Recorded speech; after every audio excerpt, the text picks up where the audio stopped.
Thoughts to build on by KOPMEYER, 46. Chapter 46. When personal tragedy comes.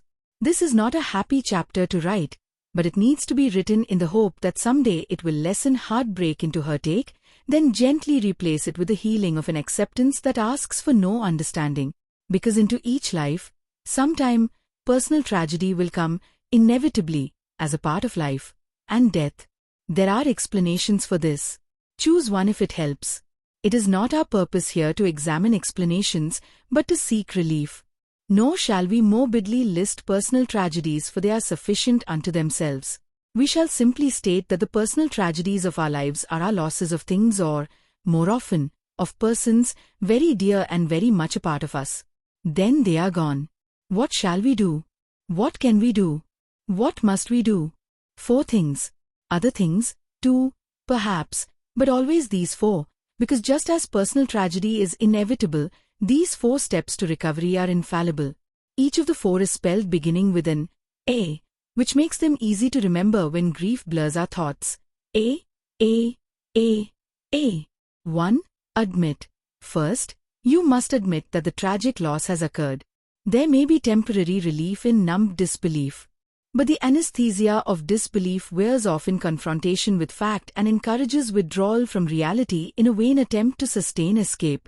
There's a mental danger in playing make-believe with tragedy. It is better, in fact, it is necessary if you are to maintain sanity, to face tragedy frankly, squarely, honestly.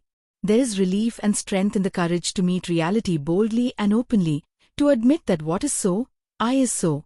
Only when you have taken the first step, admit, is it possible to obtain the merciful relief of the next step toward peace of mind and spirit.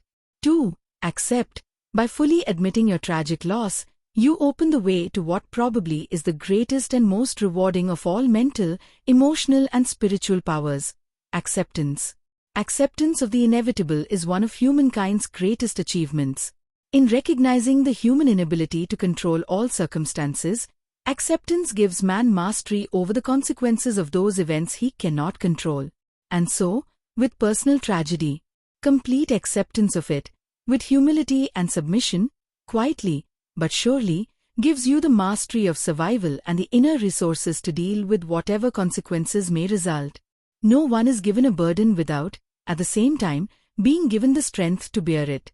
Willingness to accept the inevitable misfortunes of life transcends almost every other human power. It is useless to fight the inevitable, or to reject it, or curse it, or hate it. On an ancient cathedral in Holland is inscribed the eternal truth. It is so. It cannot be otherwise. We can deal with such finality only through acceptance. As philosopher William James advises, be willing to have it so. Acceptance of what has happened is the first step to overcoming the consequences of any misfortune. And, in the philosophy of Schopenhauer, a good supply of resignation is of first importance in providing for the journey of life. By acceptance you attain a spiritual transition from sorrow to tranquility. But what then? If we, 1. Admit and, 2. Accept, we achieve peace of mind. But then must we, like Buddha, lose ourselves in idle, serene contemplation? Believing there is more to make of life than that, we move forward, taking step number 3, the third, A. 3. Adapt. The act of adapting gives validity to admitting and accepting. It is the third dimension which imparts substance, otherwise there remains only a passive state of mind, helpful as that is, but nothing more. It is the act of adapting, the ego involvement in making whatever changes are necessary to adjust completely to all of the circumstances of your misfortune, which excludes the imminent possibility of withdrawal. You must become willingly and totally involved in whatever adjustments are necessary, because withdrawal from reality soon becomes a severe mental illness. Your adapting must come from within. Your adjustment to the changed situations resulting from misfortune must be voluntary and without reservation. Your adjustment must be total, and it must be yours. It must bear the hallmark of your courage, your determination, your decision. Thus, because you, 1. Admit, 2. Accept, and 3. Adapt, you attain a spiritual transition of indescribable magnitude. What more can you do? One more thing. One more, A. perhaps the easiest because it is made possible by your having completed the first 3 steps, but this final, A, will put you back into the mainstream of life. 4. Act. The ultimate achievement in dealing with the consequences of tragedy is to act at once, leaving the door which fate forever closed, and actively seeking the open door which faith promises. Seek and ye shall find. For it is a law of life that when fate closes one door, fate opens another. And what is calling to you beyond the door of faith?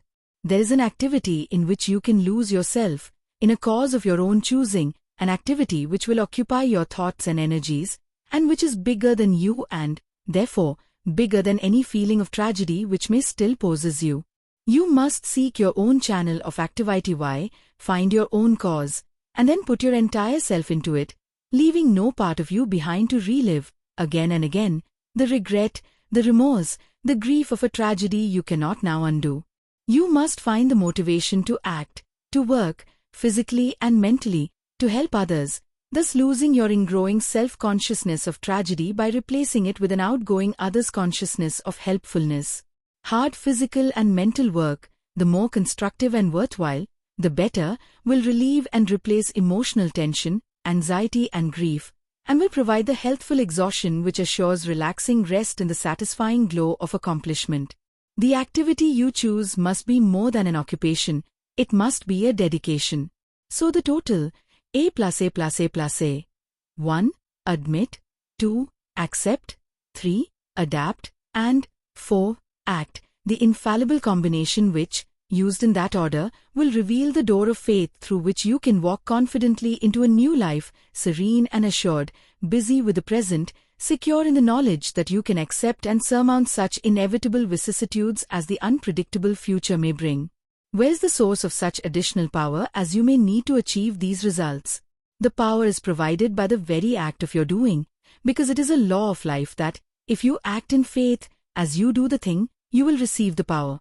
Thus your capability to survive and then surmount personal tragedy finds its power source in your consummate faith that you are a part of infinity which, being total perfection, can harbor no problems, including yours, and so, with unlimited resources, absolves your problems when you have the wisdom and faith to release them.